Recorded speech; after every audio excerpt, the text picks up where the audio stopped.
नमस्कार, मैं हूं संजय शर्मा। आप देख रहे हैं 4 पीएम न्यूज नेटवर्क।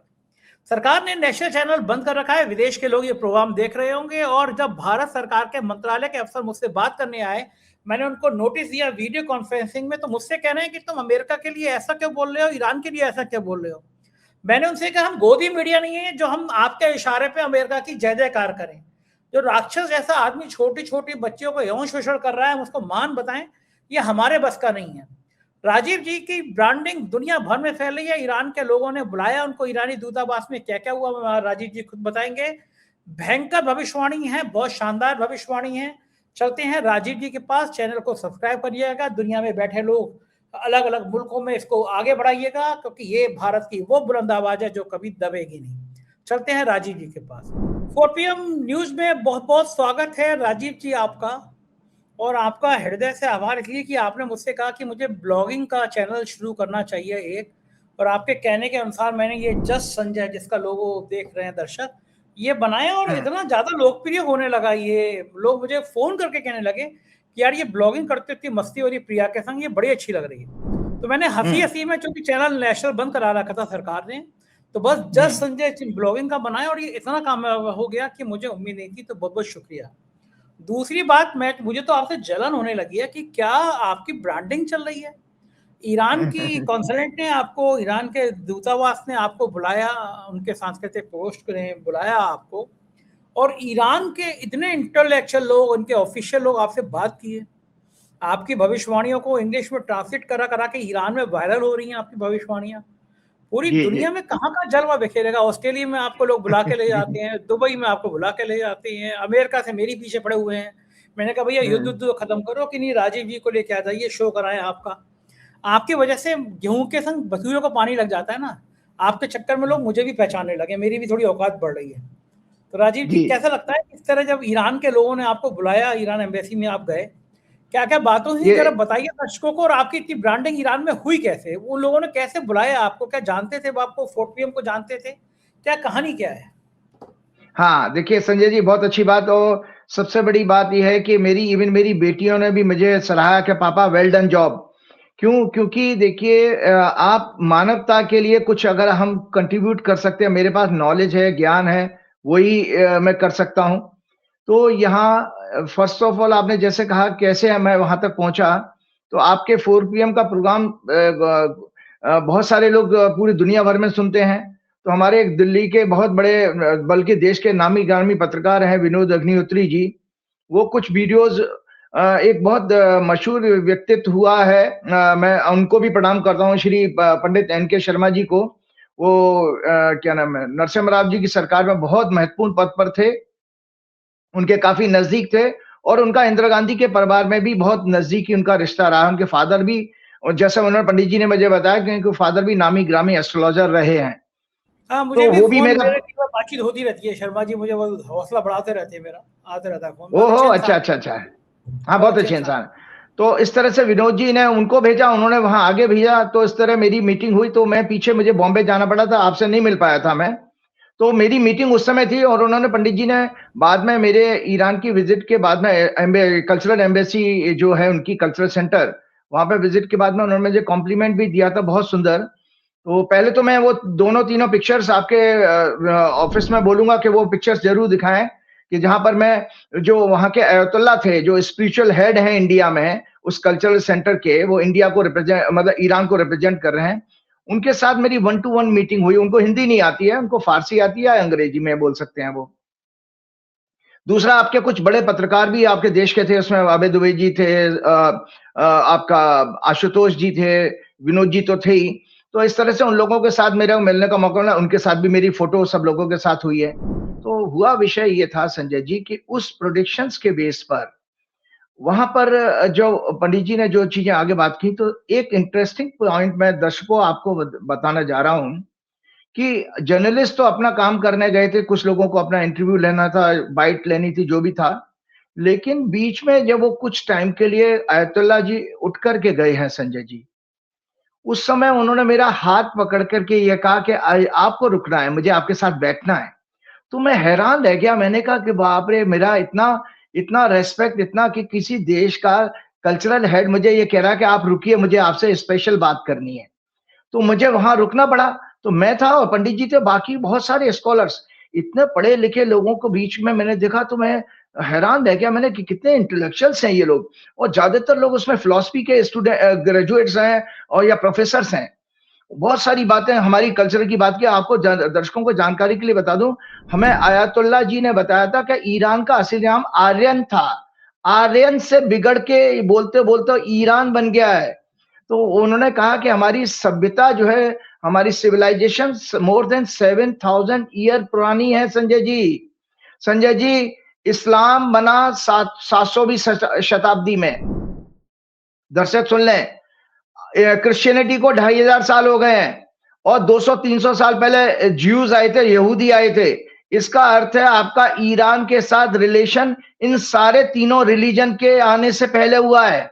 7000 मतलब आपका महाभारत के से भी पहले चले गए, क्योंकि ऐसा माना जाता है कि भगवान कृष्ण 5000 साल पहले हुए थे, तो उससे पहले चले गए।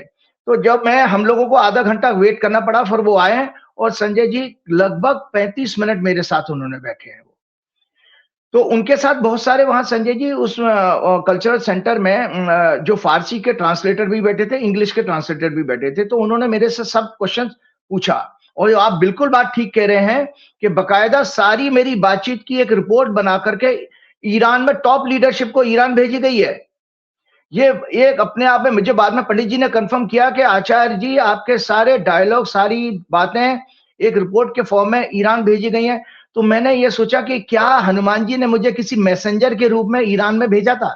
आप देखिए, पूर्व काल में आपको बताऊं संजय जी, जो चाणक्य था, चाणक्य ने भी चंद्रगुप्त को इसी तरह मोटिवेट किया था। आज मेरा रोल दर्शकों, ये भगवान हनुमान जी ने इस तरह बना दिया कि आज जो दुनिया की सबसे बड़ी जियोपॉलिटिकल घटना है, ईरान इजराइल अमेरिका वार, उसमें भगवान हनुमान जी ने मुझे भी एक हिस्सा बना दिया छोटा सा, कि मैं उस देश को कुछ उसके बारे में, उसकी कुंडली देख करके, उसकी हॉरोस्कोप देख करके कुछ बातें बता रहा हूं, उनको आगे की चीजों के गाइड कर पा रहा हूं। तो ये मेरे लिए बहुत बड़ी सुखद है। यही पहले राजगुरु का काम होता था संजय जी, पहले राजगुरु का ये काम होता। तो मैं सिलसिलेवार बताता हूं दर्शकों। सबसे पहले उनको मैंने ईरान की हॉरोस्कोप दिखाई, और ईरान की हॉरोस्कोप दिखाते हुए मैंने उनको विशेषता बताई, उनको आयतुल्ला जी को, कि ईरान जो है इस युद्ध में क्यों जीतेगा। उन्होंने मेरे से पूछा कि आपने ये भविष्यवाणी क्यों की, प्लस आपके चैनल की सारी भविष्यवाणियां मैंने उन्हें सुनाई है, जो छोटी वाली जो स्मॉल वीडियोस बनी है, मैं दोबारा आज कहूंगा आपके ऑफिस में कि वो लगाएं, सुनाएं, कि जो मैंने उनको सुनाई है। एक तो उन्होंने बड़े खुश होकर के वहां के लोगों ने बताया कि आचार्य जी ने लगभग 9 महीने पहले जून 29 जून के प्रोग्राम में 4 PM पे ये कहा था कि ईरान के बड़े धार्मिक नेता की हत्या हो जाएगी। हमारे जो वर्तमान के इनके शासक हैं, जब ये इसमें सत्ता में आए हैं खोमेनी जी, तो उन्होंने उस समय कहा था कि दुनिया में दो शैतान हैं, एक बड़ा शैतान अमेरिका है और छोटा शैतान जो है इजराइल है।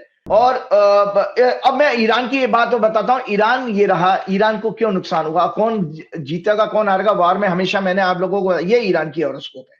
तो अतः ईरान एस्ट्रोलॉजिकली एक धर्म, मॉरल और इथिक्स पर चलने वाला देश है, क्योंकि इनकी कर्क लगन की कुंडली में इनका दया, करुणा, संविधान, न्याय के भाव का स्वामी बृहस्पति लग्न में उच्च का है। इन्हें military as well as economically भारी नुकसान होने का संभावना है, इस इनकी जो अभी तक हुई है। मून चार्ट के अनुसार इनका 4-10 एक्सिस अत्यंत पीड़ित है, और इनका 10वें घर का लॉर्ड मंगल भी ट्रांजिट में अफ्लिक्टेड है। अतः इनके टॉप लीडर्स को जान का भी खतरा है। इसी तरह यूएस की जन्म हॉरोस्कोप में राहु की महादशा चली, और वो 12वें भाव में प्लेस है। ट्रांजिट में ये राहु इनके वार के हाउस 7th हाउस में प्रवेश कर चुका है अमेरिका की 29 मई को। कुंभ राशि 7वां घर बनती है, सिंह लग्न की कुंडली है अमेरिका की। लग्न में मंगल केतु के साथ अंगारक योग बना है, तो अमेरिका की कुंडली में भी अंगारक योग बना हुआ लग्न में। इसीलिए इन ग्रहों योग के आधार पर ये ऐसा योग बन रहा है कि अमेरिका इस वॉर में जरूर एंटर करेगा, इन्वॉल्व होगा। तो ये बोले 9 महीने पहले वो बता रहे हैं। फिर उसके बाद जब ईरान ये वॉर शुरू होता, तो आचार्य जी ने कहा इस वॉर में ईरान जीतेगा, इजराइल तबाह हो जाएगा, और अमेरिका का भी आर्थिक और मिलिट्री का बहुत नुकसान होगा। सुन लीजिए दर्शकों, दोबारा रिपीट कर रहा हूं। Assassination of top leadership of Israel, destruction of extensive damage to the Israel. तो इस युद्ध में बर्बाद कौन होगा? इजराइल। इस युद्ध में जीतेगा कौन? ईरान। सुन लीजिए, इस युद्ध में अमेरिका और को क्या मिलेगा? डोनाल्ड ट्रंप को मिलेगा अपमान, डिसग्रेस, और इनको इंटरनेशनल कोर्ट में इनके ऊपर वॉर क्रिमिनल का केस चलेगा। तो सबसे पहले संजय जी, मैंने हॉरोस्कोप को दिखाया तो मैंने बकायदा दर्शकों को बता देता हूं कि कोई तुक्का नहीं है, क्योंकि जब एक कंट्री के रिलीजियस हेड यहां पर लोकल इंडिया में वो आपकी बातों को ले रहे हैं तो आपको गंभीरता से और सच बोलना पड़ेगा। क्योंकि आप देखिए यहां पर संजय जी, मैं राजीव नारायण शर्मा नहीं थे इसमें, यहां पर वैदिक ज्योतिष को मैं रिप्रेजेंट कर रहा था, जो हमारे वेदों का अंग है। आप अपने देश को, अपने सनातन धर्म को मैं रिप्रेजेंट कर रहा था संजय जी। कितनी बड़ी मेरे ऊपर जिम्मेदारी थी कि मेरी हल्की की हुई बात, मेरी कमजोर बात मेरे धर्म शास्त्र को, मेरे सनातन धर्म को बदनाम करा सकती है। वो सब जिम्मेदारियां भी थी, लेकिन हनुमान जी ने सब जगह मेरी रक्षा की।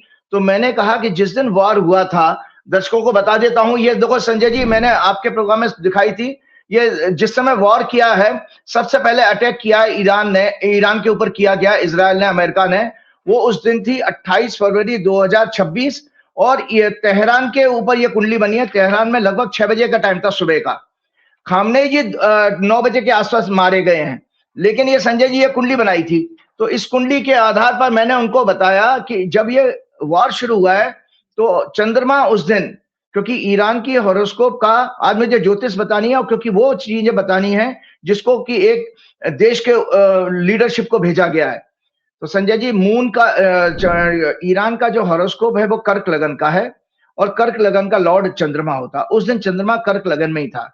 इसका अर्थ यह ईरान का, इस देश का कुछ नहीं बिगड़ने वाला, एक संकेत ये आया। दूसरा, हम जब ये देखते हैं हॉरोस्कोप में कि वो ग्रह आपकी जन्म की कुंडली में कैसी अवस्था बना के रखा हुआ है, तो जन्म की कुंडली में चंद्रमा इनका जो है लग्नेश उच्च का है, तो इसलिए वहां से भी एक मजबूती मुझे दिखाई दे रही थी। इसके अलावा ईरान की हॉरोस्कोप की विशेषता एक और भी है कि इनका 9वें घर का लॉर्ड, 9th हाउस होता मॉरलिटी का, एथिक्स का, न्याय का, डिप्लोमेसी का, और प्रजा डेमोक्रेसी का, और साथ में धर्म रिलीजन का भी वो एग्जॉल्टेड है, उच्च का है, इनके लगन में बैठा है ईरान के। तो इसलिए इस देश का तो कुछ नहीं बिगड़ने वाला।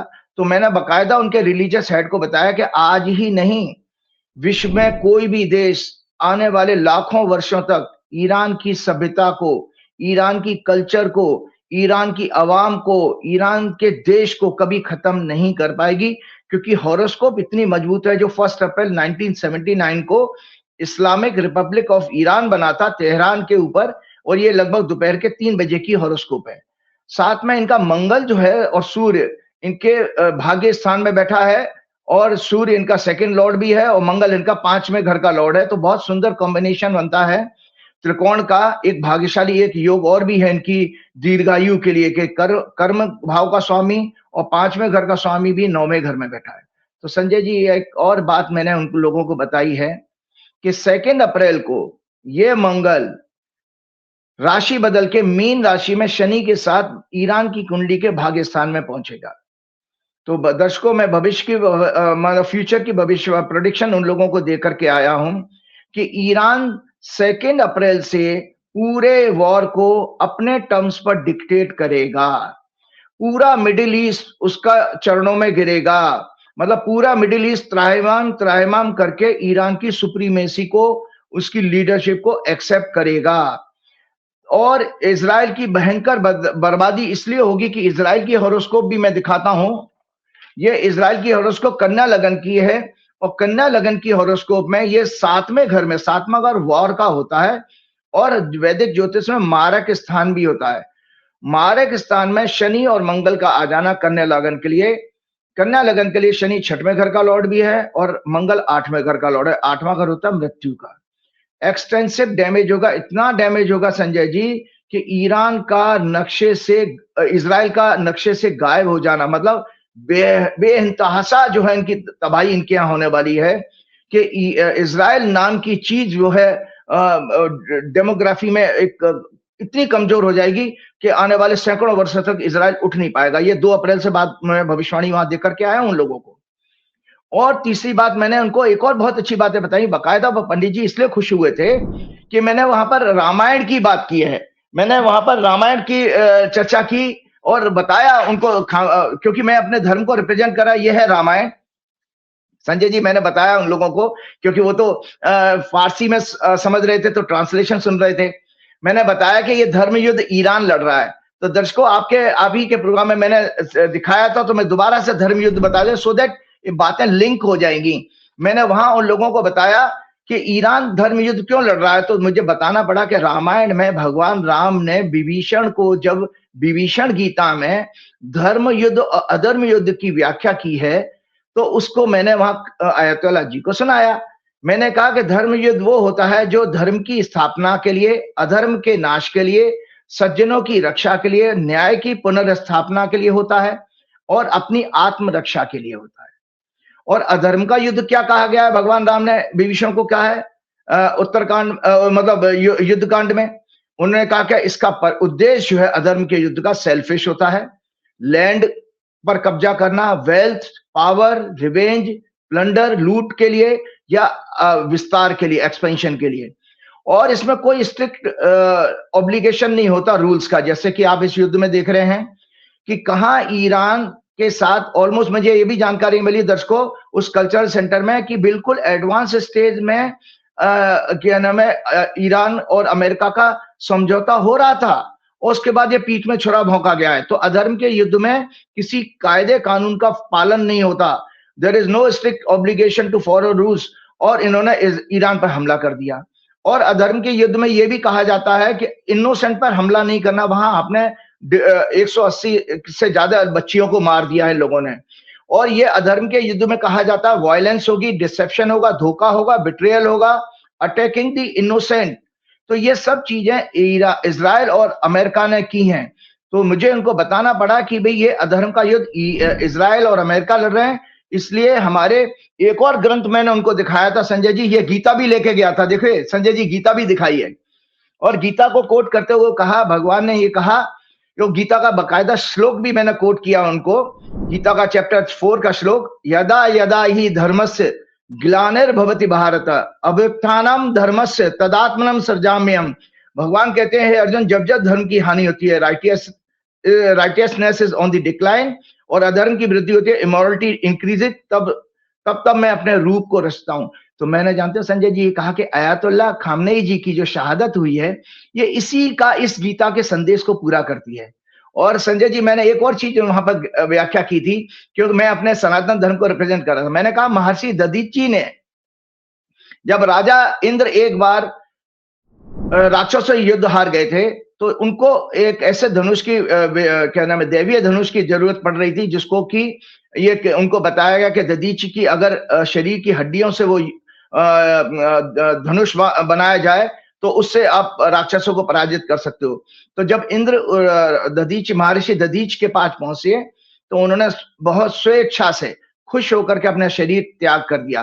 तो यही चीज आयतुल्लाह खामनेई जी के साथ हुआ कि उन्होंने खुशी खुशी, मुझे वहां पर जाकर के ये बहुत बड़ी जानकारी मिली, मेरी आंखों में आंसू आ गए कि किस तरह से उनको कहा गया था 1 घंटे पहले ही, उनको ईरान के लोगों को सूचना मिल चुकी थी कि ये अटैक होने वाला है। तो खामनेई जी को जब सूचना दी गई कि आप सेफ प्लेस पे चले जाएं, ये मैं किसी यूट्यूब की या फर्जी वीडियो की बातें नहीं कर रहा हूं, मैं उस कल्चरल सेंटर में उन लोगों की डायरेक्ट बातें, क्योंकि जो अभी जो एक बहुत बड़े इनके एनएसए की जो डेथ हुई है, वो उस समय डायलॉग में थे उनके साथ, खामनेई जी के साथ में, तो वो उनकी बातों को ही इन्होंने, लोगों ने कोट किया था।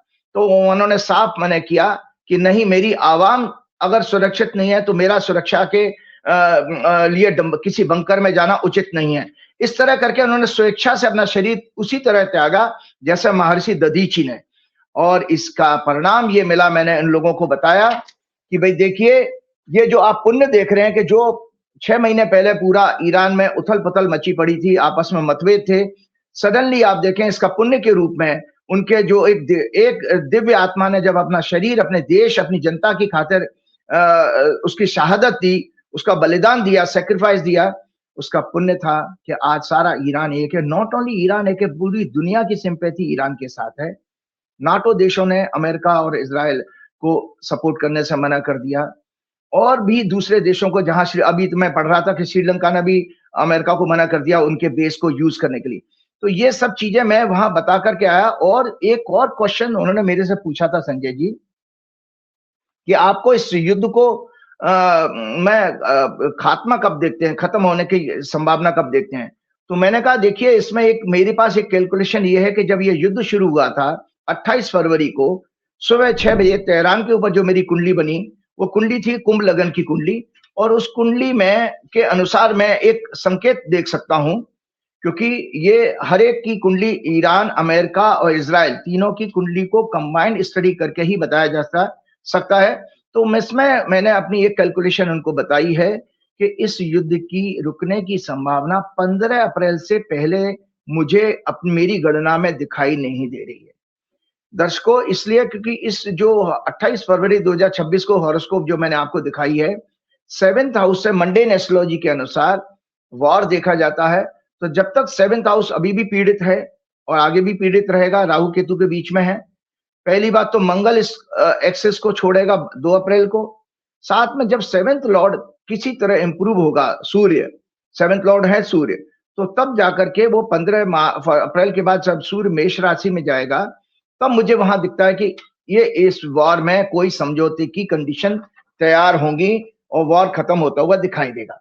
ये इस तरह की बातें बता के आया। और एक और मैंने बात उन लोगों को बताई थी, मैंने बाकायदा नेतन्याहू की हॉरोस्कोप भी उनको दिखाई है, जो नेतन्याहू जी की हॉरोस्कोप है। और मैंने वहां सभी पत्रकार बंधुओं को भी ये बताया और उन लोगों को भी बताया कि मेरी कैलकुलेशन में नेतन्याहू जी की जो एंड है उनका दुखद हो अंत दिखाई दे रहा है। बाकी तो जितनी भी अभी वीडियो आ रहे हैं सब फर्जी हैं। वो जब इक्लिप्स पड़ा था 3 मार्च को, 3 मार्च से 9 मार्च तक चंद्रमा पीड़ित था सिंह राशि में और कन्या राशि में। 2.25 दिन एक राशि में रहता, तो 5-6 दिन का वो गैप मुझे अच्छा नहीं दिख रहा था, उनके लिए बहुत अशुभ दिखाई दे रहा था। इस तरह से करके मेरी ये यात्रा रही और बाद में ये सारी मुझे फीडबैक मिली जिसकी आप चर्चा कर रहे थे संजय जी, कि वहां पर उस रिपोर्ट को वहां पर भेजा गया। मैंने एक बात और वहां पर जोड़ी है संजय जी, इसी विभीषण और राम के संवाद की। मैंने कहा ईरान के जो अयतुल्ला खामनेई जी हैं, वो हमारे जो भगवान राम ने युद्ध भूमि में जो योद्धा होता है ना, उसके कुछ क्वालिटीज बताई गई कि रणवीर होना चाहिए, दानवीर होना चाहिए, दयावीर होना चाहिए, विद्यावीर होना चाहिए, त्यागवीर होना चाहिए, धर्मवीर होना चाहिए। पिछले प्रोग्राम में मैंने शेयर किया। तो रणवीर किसको कहते हैं? जो युद्ध भूमि में वीर है, अर्थात युद्ध क्षेत्र को छोड़कर नहीं भागता। तो आपको पता है वो युद्ध क्षेत्र को छोड़ के नहीं भागे, उन्होंने खुशी खुशी अपने घर में शहादत दी है। इसके विपरीत आप डोनाल्ड ट्रंप का रवैया देख लीजिए और नेतन्याहू का देख लीजिएगा, सब भागे भागे बंकर में छिपे घूम रहे हैं। इवन हमारे विश्वगुरु का भी देख लीजिए अपने देश में। अच्छा भला हमारी आर्मी ने रणवीर का काम किया था, देखो हमारी आर्मी ने रणवीर का काम किया था ऑपरेशन सिंदूर में, लेकिन हमारे विश्वगुरु अमेरिका के दबाव में रण छोड़ के भाग गए, सीज फायर मान लिया। सीज फायर का मतलब हो रहा है रण क्षेत्र से भाग जाना। तो हमारे जो नेताजी हैं वो तो वैसे भी रणवीर तो है नहीं दूर दूर तक, वो किसी तरह से भी अपनी जान बचा के भाग लिए और अभी तक डरे पड़े हैं। संजय जी, जो अभी एनएससी की डेथ हुई है प्लस खामनेई जी की डेथ, हमारे विश्वगुरु ने तो एक बार भी शोक संवेदना नहीं दी है। उन्होंने जब देखिए ईरान की एम्बेसी में भी जो भेजा वो मुस्लिम नेता भेजा था उन्होंने, कोई रामपुर के एक नेता है, क्या नाम है आपका उनका रामपुर के नेता का? नकवी है क्या? अब्बास कुछ है, मुख्तार अब्बास नकवी, मुख्तार अब्बास नकवी। हाँ, मुख्तार अब्बास नकवी जी को भेजा था, लेकिन कोई देखिए हिंदू मंत्री बीजेपी का नहीं गया है। इनको उस देश से पता नहीं क्या नफरत है जो कि आपकी कल्चरल सिविलाइजेशन सभ्यता आपकी जुड़ी हुई है, कॉमन है, और वो आपका परम मित्र रहा है हमेशा से, पूरे एंशियंट टाइम से। चलिए खैर वो अब उनका मुकद्दर है, हम मोदी जी की और उसकी बातों पे अब कितना जाएंगे। ये इस तरह की मेरी बात हुई। तो मेरी जीवन में एक संजय जी, जो मेरी 20 22 साल की मेरी ज्योतिष की और धर्म शास्त्रों की जो मेरे शिक्षा का जो पीरियड है ना संजय जी, ये मेरी सबसे बड़ी सुखद मेरी अचीवमेंट है जो मैं ईरान के कल्चर सेंटर में गया। मेरे जीवन की सबसे बड़ी अचीवमेंट जो मैं देखता था, देखिए मेरा देश का प्रधानमंत्री, मेरे देश के बड़े ब्यूरोक्रेट्स मेरा तो उपयोग कर नहीं रहे हैं, मैं तो देश की जनता को जगाने का काम कर रहा हूं। लेकिन किसी दूसरे देश में जिसके ऊपर वो बिल्कुल पांडवों की तरह से है, बाकी तो ये सब कौरव है, इजराइल, अमेरिका और नाटो देश सब, लेकिन फिर भी वो उसने जैसा धुआं काटा है, जो उसने भूस भर दिया है संजय जी आपके क्षेत्र की भाषा में, वो आप लोगों के सामने निरंतर रोज न्यूज आ रही है कि उन्होंने F-35 उड़ा दिया, फलाना उड़ा दिया, ठिकाना कर दिया, और फिर तो डीओ गार्सिया तक उसकी जो है इंडिया के पास तक उसकी मिसाइल पहुंच गई जो 4000 किलोमीटर दूर है। तो आप देखते जाइए, मेरी दर्शकों याद रखो 25 मार्च एक डेट ईरान के लिए बहुत ही जो है भाग्यशाली टाइम शुरू हो रहा है 25 मार्च से। फिर 2 अप्रैल से ईरान का झंडा परचम लहराएगा पूरी दुनिया में।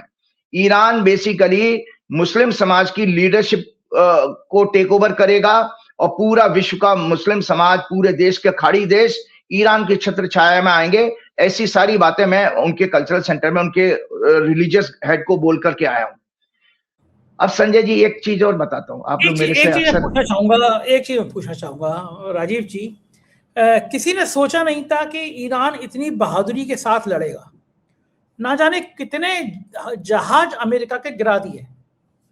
वो बहाना, चचा ट्रम्प बहाना दे रहे हैं कि भाई वो गलती से कुवैत ने गिरा दिया, हादसा था, लेकिन हकीकत यह ईरान एक एक करके टारगेट करके अमेरिका के जहाज गिरा रहा है।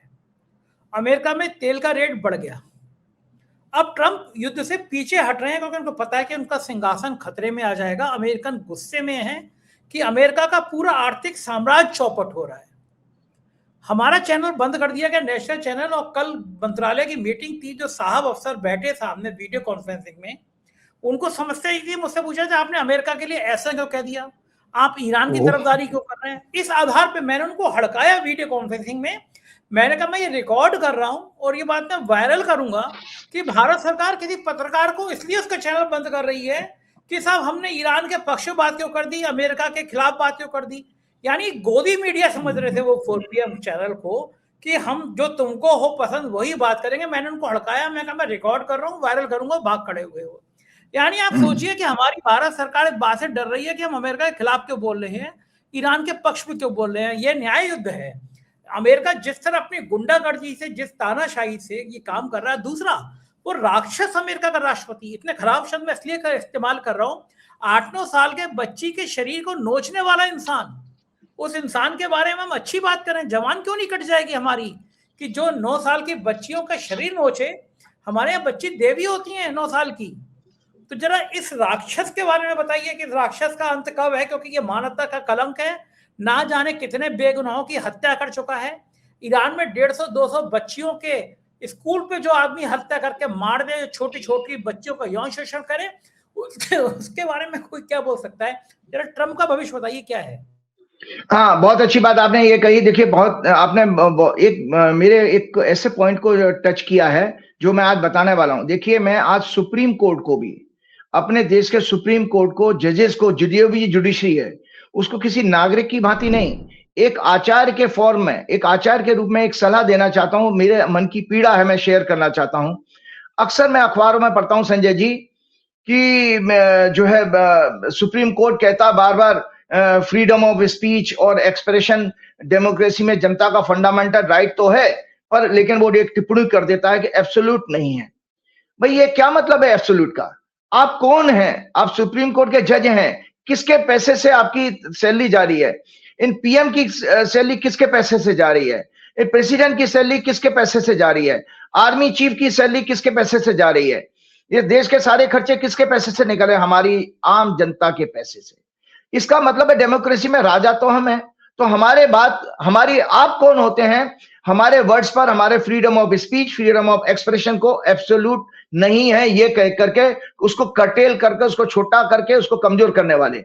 मैं इन जजेस को ध्यान आकर्षित करना चाहता हूं कि रामायण काल को ध्यान में रखें, क्योंकि भगवान राम का, प्रभु राम का कल 27 तारीख को प्रभु राम का जन्मदिन है, रामनवमी आ रही है। हमारा प्रोग्राम 22 को है, चल रहा है। तो मैं इसलिए बताना चाहता हूं कि आज मैं बताना भी चाहूंगा कि रामराज क्या है और राम क्या थे, और राम ने जो राक्षसों के गुण बताए वो क्या, मैं आज सारे आप लोगों को बताऊंगा इसी संदर्भ में। तो मैं रामायण काल को जजों को कहना चाहता हूं कि ध्यान में रखें, जब जनता के एक साधारण आदमी ने भरी राज्यसभा में भगवान राम से सीता के सतीत्व पर, मतलब उनकी जो फेथफुलनेस है, उनकी चेस्टिटी की है, उसके ऊपर प्रश्न चिन्ह लगाया, तब श्री राम ने ये तो नहीं कहा कि फ्रीडम ऑफ स्पीच और एब्सोल्यूट नहीं है। उन्होंने जनता की बात मानकर सीता जी को आदेश दिया, अपना सतीत्व सिद्ध करने के लिए। यही बात इन जजेस को ध्यान रखनी चाहिए कि जनता के टैक्स के पैसे से आपकी तनख्वाहें, आपके घर के चूल्हे जल रहे हैं, तो आप इस मालिक जनता के एब्सोल्यूट अधिकारों को क्यों कमजोर कर रहे हो? उस पर आपको कोई प्रश्न चिन्ह, इसीलिए वो आपको जो ब्यूरोक्रेट आपका जॉइंट सेक्रेटरी पूछ रहा था, उसको वो कौन होता है, उसके पास क्या ताकत है कि वो मीडिया के लोगों को, जर्नलिस्ट को ये कहेगा कि तुम फलाने देश के लिए नहीं बोल सकते, फलाने देश के लिए। ये हमारा कर्तव्य है, मीडिया जर्नलिस्ट का कर्तव्य है सूचना का और अपनी जनता के सामने सच लाने का, और जनता को और राजा क्या गलत कर रहा है उस चीज की जानकारी देने का। उसको कोई हक नहीं है। इसके लिए तो बकायदा इन लोगों को लीगल केस फाइल करना चाहिए, इनको डिमोरलाइज करने के लिए। इनकी, इन ब्यूरोक्रेट्स की हिम्मत कैसे होती है, इन पॉलिटिशियन की इतनी हिम्मत कैसे होती है? जुडिशरी में बैठे लोग हैं, वो भी अपनी ड्यूटीज को क्यों भूल जाते हैं कि भाई हम मालिक हैं, हम जनता मालिक हैं, आप हमारे सब नौकर हैं, ये मान के चलिए आप। तो अब मैं बताता हूं, रामायण में जो भगवान राम ने जो राक्षसों के गुण बताए, जो अमेरिका की आप बात करें, चाहे वो अमेरिका हो चाहे इजराइल हो, भगवान राम कहते हैं भरत को बात करते हुए, ये सदैव निंदा करने वाले, झूठ असत्य का आचरण करने वाले, पाखंड का प्रचार प्रसार करने वाले, कपटी, दूसरों से ईर्ष्या करने वाले, उन्हें नीचा दिखाकर लोगों को की धन संपत्ति लूटने वाले, उन पर कब्जा करने वाले, काम क्रोध मोहग्रस्त, लालची, अहंकारी, घमंड, कठोर, निर्दयी, कुटिल, हिंसा और समाज में भ्रम फैलाकर समाज को बांटने वाले, विचारों और आचरणों से युक्त होते हैं। इनकी मानसिकता में मिथ्याचार, मिथ्या भाषण, दुराचार, छल कपट, अपराध, दूसरों को दुख देना होता है। और आपने बात बिल्कुल ठीक कही है।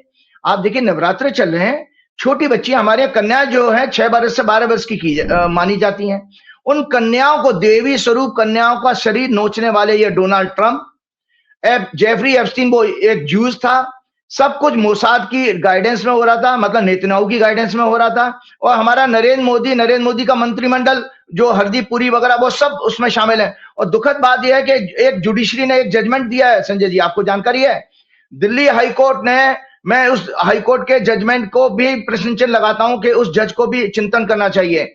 हरदीप पुरी की बेटी से रिलेटेड सभी पोस्ट सोशल मीडिया से हटाने का ऑर्डर पास किया है उस हाईकोर्ट जज ने। भाई कौन होते हो आप वो क्या, बजाय सरकार को आदेश देने के कि इस पर जांच कराई जाए, पब्लिक को ये प्रश्न, जैसे सीता जी के ऊपर एक धोबी ने प्रश्न लगाया था, ऐसे ही हम भी कह रहे हैं कि हरदीप पुरी की बेटी ने जो अगर पैसे खाए हैं तो उसके ऊपर जांच होनी चाहिए कि जज ऑर्डर पास कर रहा है कि नहीं वो पोस्ट सोशल मीडिया से हटा दी जाए। ये सिद्ध करता है कि जुडिशरी में कितनी स्पाइन बची है, वो कितना देशभक्त है। डेमोक्रेसी, डिप्लोमेसी, देश की अवस्था, देश की जनता की समस्याओं, विदेश में देश की बिगड़ती छवि आदि की कितनी चिंता करता है जुडिशरी, कितना गंभीर है ये, जुडिशरी को उसमें चिंतन करना चाहिए। तो जहां तक अब आप ट्रंप की बात की, तो मैंने आपको बताया था संजय जी पिछले प्रोग्राम में, 22 मार्च आज का ही दिन है, दर्शक नोट कर लें, ट्रंप की सूक्ष्म दशा केतु की शुरू हो रही है। और ट्रंप के लिए जुपिटर में जो वीनस और केतु की जो दशा आ रही है, ये ट्रंप के लिए भी किसी तरह का खतरे का समय आ रहा है। और ट्रंप के लिए जो मंगल, जो अभी 2 अप्रैल को मंगल, वो अमेरिका की और डोनाल्ड ट्रंप की 8वें घर में शनि मंगल की युति होगी। संजय जी, अगर आपको ये समाचार मिले कि ट्रंप के ऊपर कोई हिंसक हमला हुआ है, तो वो 45 दिन का छोटा मोटा पीरियड नहीं है।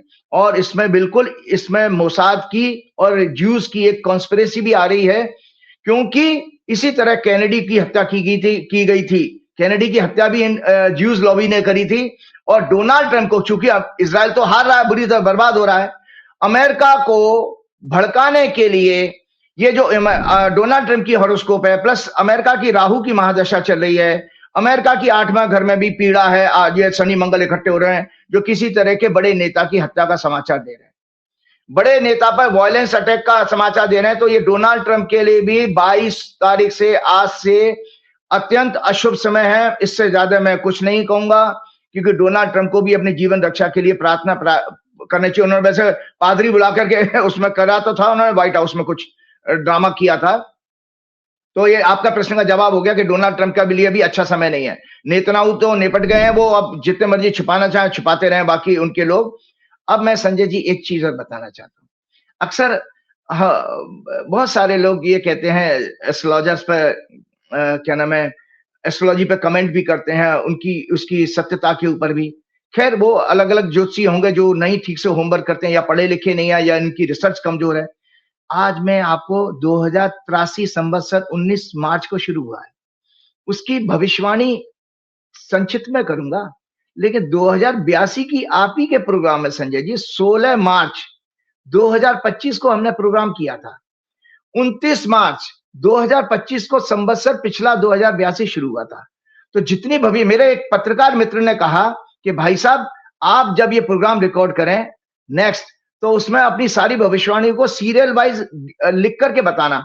आज दर्शकों वो राइट अप आपके सामने शेयर करना चाहूंगा, क्योंकि जिससे कि आपको पता लगे कि एक ज्योतिषी देश में या दुनिया में एकमात्र ऐसा है कि जिसने जो बात कही है वो साल भर में सारी 100% पूरी हुई है। तो संजय जी सबसे पहले ये पिछले बरस की आपकी संवत्सर की कुंडली है और ये सब इसके राइट अप है, मैं पेज आपके ऑफिस में सब भेज दूंगा सो दैट किसी को ये शक ना हो कि राजीव जी ने अपने मनगढ़ंत इसमें शब्द जोड़ दिए हैं। तो मैं आज ये लिस्ट आपके सामने शेयर कर रहा हूं। ये है लिस्ट संजय जी, दो मैं जल्दी जल्दी पढ़ के सुनाता हूं, ये शेयर तो करेंगे हम। लास्ट संवत्सर 2082 सिद्धार्थी नाम था जिसका, राजा और मंत्री उसका सूर्य था, जो 29 मार्च 2025 को शाम को 4:27 पर शुरू हुआ। उसकी सफल भविष्यवाणियां 16 मार्च 16 मार्च 2025 के प्रोग्राम में रिटन भी सबमिट की गई थी। नंबर 1 उसमें भविष्यवाणियां थी, मैं सीरियल पढ़ते जाऊं। Number 1, rulers of the countries would be mentally disturb.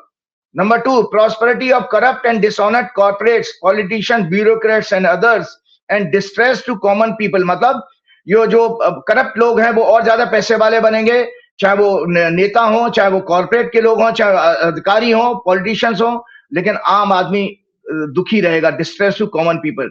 Economy and GDP of all the countries में सफर। विश्व में जबरदस्त आर्थिक मंदी का योग है, सब आप देख रहे हैं।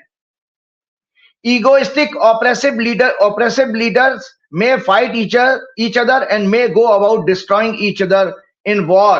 और वॉर कौन सा? Military, civil as well as trade war। Their sex and corruption scandals may be exposed। सब कुछ हो गया है, वॉर भी जगह जगह आप देख ही रहे हैं कि ईगोइस्ट लीडर एक दूसरे को मारने में लगे पड़े हैं। Severe earthquake, tragedies in hills and many more natural tragedy वो भी आई। स्टॉक मार्केट के बबल्स फटेंगे, वो आप देखें 7.4 ट्रिलियन डॉलर अभी लास्ट वीक में एक दिन में ही उड़ गया था, जब अभी सेंसेक्स इंडिया का भी गिरा था। स्टॉक मार्केट के बबल्स फटेंगे, जनता, इन्वेस्टर, फाइनेंशियल इंस्टीट्यूशंस और बैंक्स को भारी लॉस होगा। उपभोक्तावाद, कंज्यूमरिज्म की मृत्यु होगी। लोगों के पास पैसे नहीं होगा तो आप खरीदोगे कहां से? उपभोक्ता मर जाएगा वैसे ही। लोगों की और कंट्रीज की परचेजिंग पावर घटेगी। इनकम, महंगाई, बेरोजगारी के कारण। कोविड पीरियड से संजय जी सुन लीजिए, ये आर्थिक मंदी कितनी भयंकर आने वाली है। ये जो तेल की क्राइसिस देख रहे हो, मैंने ये भविष्यवाणी की है लास्ट ईयर 10 को, इसलिए सुना रहा हूं। कोविड पीरियड से ज्यादा भयानक फाइनेंशियल डिस्ट्रेस, आर्थिक मंदी लंबे समय तक चलेगी, ज्यादा भयानक, कई डिकेड से ज्यादा सीवियर होगी। कई बैंक्स, फाइनेंशियल इंस्टीट्यूशंस में भी फेल्ड, उनके बंद होने का कारण बनेंगे। मंगल केतु के कारण ट्रेड वार चरम सीमा पर होगा। People's unrest may be widely spread to many countries which may be violent, may force to leaders to step down from their position। सत्ताएं परिवर्तन होंगी, सत्ता परिवर्तन होगा, युद्ध के हालात बनेंगे। नंबर 10, विश्व के सभी बड़े institutions like United Nation, BRICS, G7 महत्वहीन होकर के डिसइंटीग्रेट होंगे। अब आप बताइए, इस समय जब वार चल रहा है, किसी कोई इंटरनेशनल ऑर्गेनाइजेशन की बात कोई सुनी जा रही है? यूएन की कोई औकात रह गई है? कोई भी G7 की या ब्रिक्स की कोई औकात रह गई है? तो इसलिए वो भी मैंने भविष्यवाणी लास्ट ईयर की थी।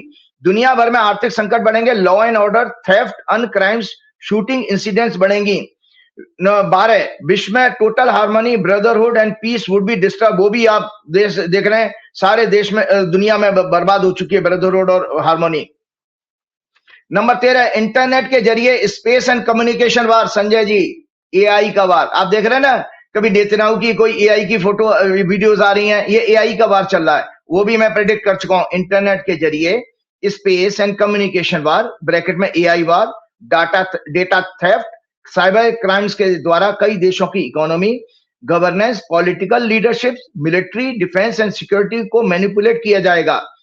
नंबर 14, दर्शक ध्यान से सुने, ये राइट अप आपको शेयर किया जा रहा है। Death of national rulers, death of national rulers, presidents, PM, top leadership, ministers, and other dictators.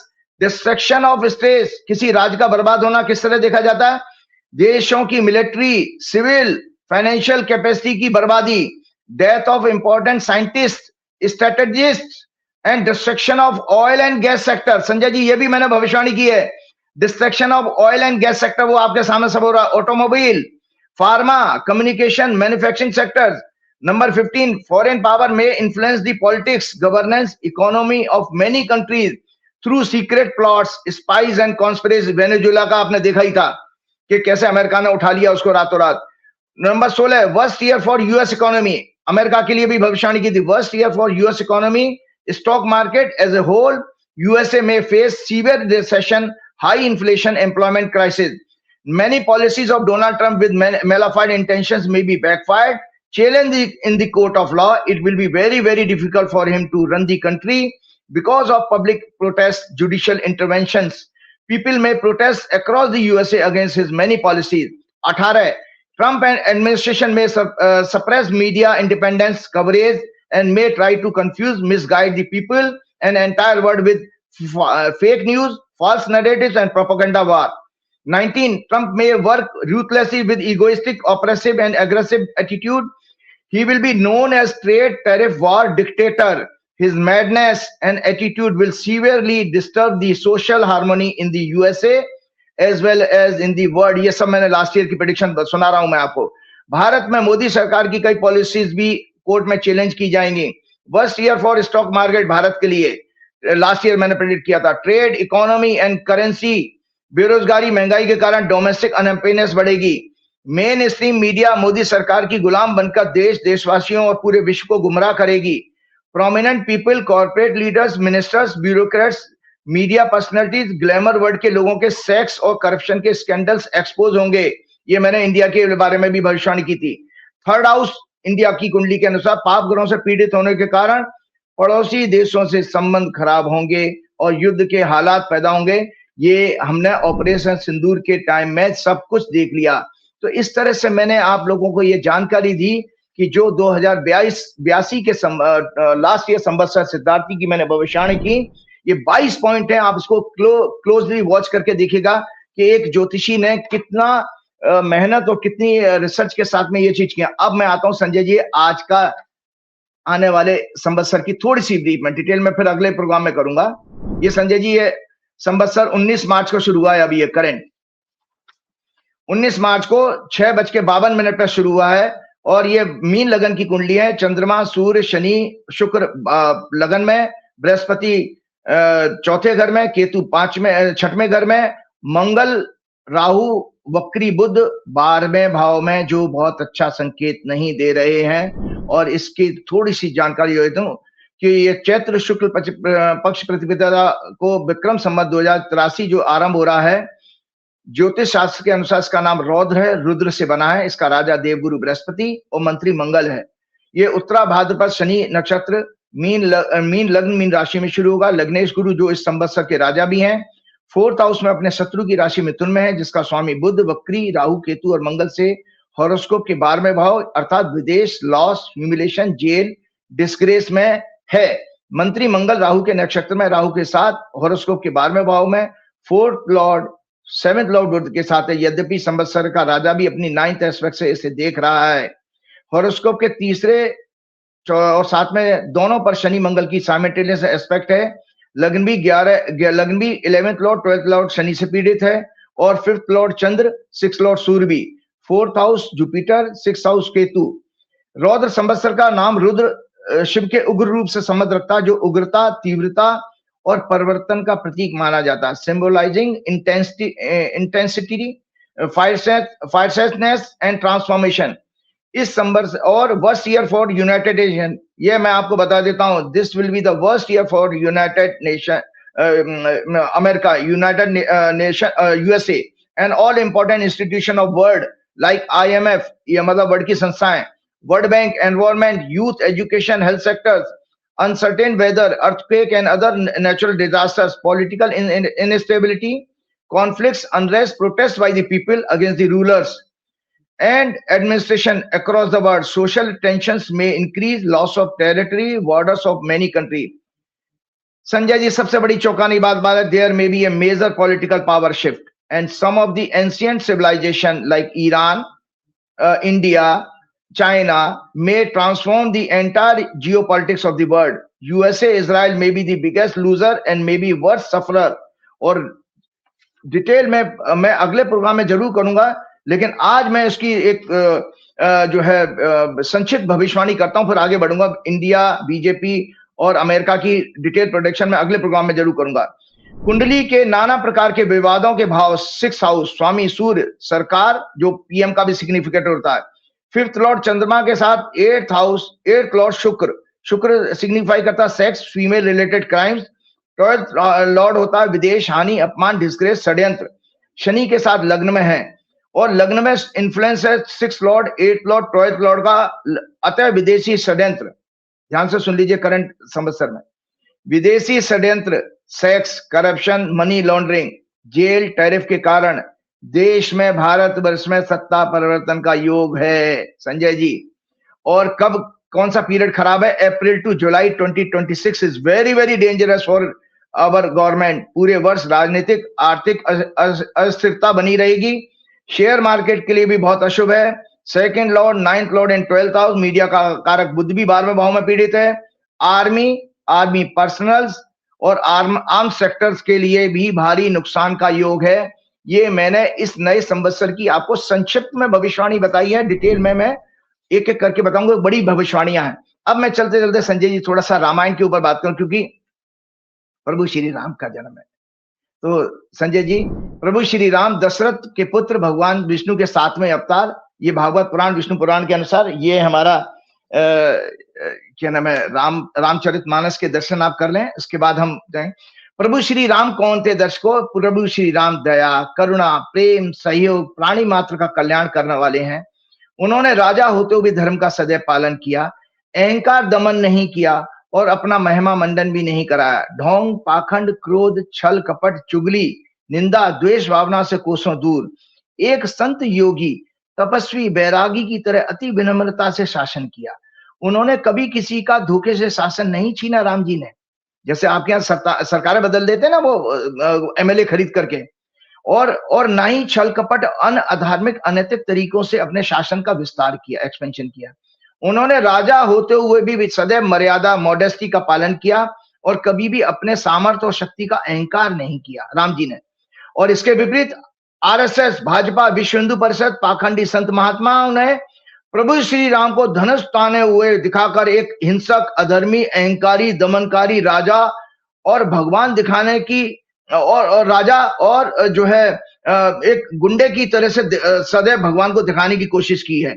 ये सनातन धर्म शास्त्रों में भगवान परमात्मा की छवि को बिगाड़ने का, विश्व में गलत रूप से दिखाकर पेश करने का, हमारे धर्म को और भगवान को पापी बताने का अपमान किया जा रहा है। और इसका इनको दंड इन पापियों को जरूर मिलेगा। चलते चलते राम राज क्या है? राम राज में अकाल मृत्यु, प्राकृतिक प्रकोप, समाज के सभी वर्गों, जातियों में भेदभाव नहीं किया जाता था, उनका शोषण नहीं किया जाता था, चोरी, महिलाओं, कमजोर वर्गों, दीन दुखियों पर अत्याचार नहीं होते थे। राजा अपनी प्रजा की सेवा बिना भेदभाव के करता था। लोग भय मुक्त होकर संवाद करते थे। डायलॉग आपकी तरह से नहीं, वो आपको जो जॉइंट सेक्रेटरी बकवास कर रहा था, भय मुक्त होकर संवाद करते थे। राजा से प्रश्न पूछते थे। Freedom of speech and expression, मतलब 100% थी, एब्सोल्यूट नहीं थी हमारे सुप्रीम कोर्ट की तरह से। राजा भी अपनी प्रजा से नियमित संवाद करके उनके दुख तकलीफों को जानकर उन्हें दूर करने का प्रयास करता था। राज्य में महामारी, रोग नहीं फैलते थे। ब्राह्मणों, आचार्यों, विद्वानों में ज्ञानियों का सदैव सम्मान होता था। सभी वर्ग, सभी प्राणी प्रसन्न चित्त, प्रेम के साथ आनंद में रहते थे। संजय जी 2 मिनट दीजिए बस, केवल लास्ट 2 मिनट। ऐसा हमारे शास्त्रों में कहा गया कि जब रामायण की हम व्याख्या करते हैं तो भगवान हनुमान जी स्वयं प्रसन्न होते हैं, प्रकट हो जाते हैं। आज हमारे इस प्रोग्राम में भी हनुमान जी का आशीर्वाद हमारे साथ है। तो इसलिए मैं संक्षिप्त में, क्योंकि ये मैंने आपको अक्सर प्रोग्राम में कहा है कि मेरा एक प्रोग्राम अब एक लेक्चर की तरह से हो गया जो इंस्टीट्यूशन में पढ़ाया जाएगा। हमारे बच्चे आज देखें, उम्मीद नहीं कर सकते आप बच्चों से को रामायण को, गीता को हाथ लगाएंगे या भागवत पढ़ेंगे या कोई पुराण पढ़ेंगे। समय ही नहीं है उनके पास इतना। वो तो आजकल यूट्यूब पे छोटा सा कुछ देख लेते हैं, फिर कंफ्यूज हो जाते हैं। तो मैं जल्दी से एक बस उसके बाद ही समाप्त करना चाहूंगा क्योंकि अगले प्रोग्राम में जो 29 तारीख को जो प्रोग्राम आएगा उसमें हनुमान जी की मैं कवरेज करूंगा। आज समय ज्यादा हो रहा है तो मैं सिर्फ रामायण को एक संक्षिप्त व्याख्या करते हुए आगे बढ़ जाऊंगा। वाल्मीकि रामायण, महर्षि वाल्मीकि ने तप के द्वारा ब्रह्मा जी का साक्षात दर्शन किया और रामायण को लिखने, उसकी काव्य रूप में है का आशीर्वाद प्राप्त किया। वाल्मीकि जी के अनुसार श्री हनुमान जी नीति मतलब पॉलिसीज के मूर्ति स्वरूप थे। कूटनीति का भी उन्हें अपार ज्ञान प्राप्त है। वाल्मीकि रामायण में ऋषि ने 24,000 श्लोकों से युक्त रामायण काव्य की रचना की है। इसमें 7 खंड हैं। बाल खंड संक्षिप्त में बता रहा हूं, प्रभु श्री राम के जन्म के पहले से जन्म तक और फिर विवाह तक कुल 70 सर्ग हैं। वो जो जैसे हम सर्ग कहते हैं। और अयोध्या कांड नंबर 2, भारद्वाज ऋषि के आश्रम में जाना, श्री राम के राज्याभिषेक की तैयारी, कैकेयी का वरदान, श्री राम को वनवास, कुल 119 सर्ग हैं ये रामायण में। अरण्य कांड तीसरा, अरण्य कहते हैं जंगल को, इसमें 75 सर्ग हैं। श्री राम का अगस्त्य ऋषि के आश्रम में प्रवेश, पंचवटी में जटायु का मिलना, सूर्पणखा का आना, मारीच प्रकरण, रावण के द्वारा सीता का अपहरण, जटायु वध, सीता वियोग में श्री राम का विलाप, शबरी मिलन, ये अरण्य कांड में। किष्किंधा कांड, यहाँ पर हनुमान जी के साथ परिचय होता है सबसे पहले राम जी का, किष्किंधा कांड में, चौथा कांड है, मतलब खांड है, ये जो चैप्टर जैसे कहते हैं। इसमें 67 सर्ग हैं। सुग्रीव का श्री हनुमान जी को राम जी के पास भेजना, हनुमान जी द्वारा अपना परिचय देना, श्री राम सुग्रीव की मैत्री, बालीवध, श्री राम का अपनी अंगूठी देकर लंका भेजना हनुमान जी को, जामवंत द्वारा हनुमान जी को उनकी अपार शक्ति और उद्देश्य की कथा सुनाकर उनको मोटिवेट करना। 5वां है सुंदर कांड, इसमें जो अक्सर आप लोग पूजा पाठ में या प्रेयर में लेते हैं, इसमें 68 सर्ग हैं। श्री हनुमान जी के द्वारा समुद्र लांघना, सुरसा सिंह का वध, लंका में प्रवेश, अशोक वाटिका में सीता जी को मिलना, रावण के 5 सेनापतियों उनके पुत्र अक्ष कुमार का वध, इंद्रजीत श्री हनुमान जी का युद्ध, मेघनाथ द्वारा उन्हें दिव्यास्त्र में बांधकर रावण के दरबार में उपस्थित करना, रावण का उनके ज्ञान, कूटनीति, राजनीति की समझ से अत्यंत प्रभावित होना, रावण तक प्रभावित हो गया था। और इसके बाद श्री हनुमान जी की पूंछ में आग लगाकर श्री हनुमान जी द्वारा लंका दहन, 9 ग्रहों को रावण की कैद से मुक्त कराना, श्री हनुमान जी का जामवान को लंका का वृतांत सुनाना और श्री राम को सीता जी का समाचार सुनाना, उन्हें उनकी चूड़ामणि देना। 6वां युद्ध कांड, इसमें 128 सर्ग हैं। श्री हनुमान जी की प्रशंसा श्री राम द्वारा करना, उन्हें गले लगाना, श्री राम रावण युद्ध, मेघनाथ सहित रावण और अन्य राक्षसों का वध, सीता जी के चरित्र पर श्री राम का संदेह, एक धोबी के कहने पर श्री राम द्वारा सीता जी को सतीत्व की परीक्षा देने का आदेश, श्री राम का विजयी होने के बाद अयोध्या में स्वागत। उत्तरकांड 7वां आखिरी, इसमें 111 सर्ग हैं। श्री राम के दरबार में महर्षियों का आगमन, उनसे बातचीत, राज्याभिषेक के बाद श्री राम ने सभी राजाओं, वानरों, रीछों को विदा किया। वाल्मीकि जी के आश्रम में सीता जी ने लवकुश नाम के 2 पुत्रों को जन्म दिया।